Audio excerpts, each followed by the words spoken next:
তো জয় শ্রী মহাকাল বড় ভাই, আশা করছি সবাই ভালো আছে। ভালো যদি না থাকো তো জবরদস্ত ভালো থাকার চেষ্টা করো। যদি এই চ্যানেল তুমি দেখবে তো কি করবে বলো তো?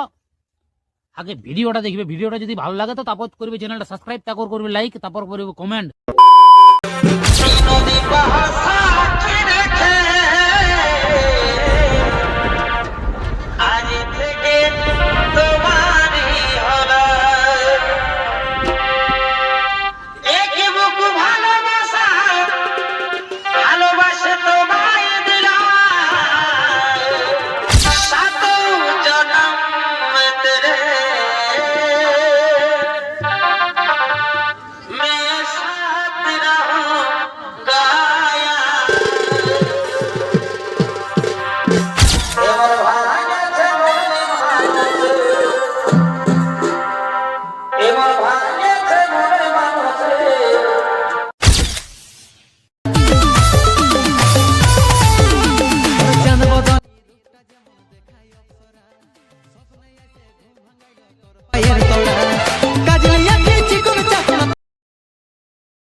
তো যতজন আমাকে কমেন্ট করেছে সবাইকে মন থেকে ভালোবাসা থাকলেও সবাই সুস্থ থাকো, ভালো থাকো। ভিডিওটা এত দূর থাকো, ভালো লাগলে চ্যানেল সাবস্ক্রাইব, লাইক, কমেন্ট সবকিছু করবে। আর নেক্সট ভিডিও ছেলেবেলা আসবে, অপেক্ষায় থাকবে। শব্দ ক্লিয়ার, রাধে রাধে, জয় শ্রীরাম।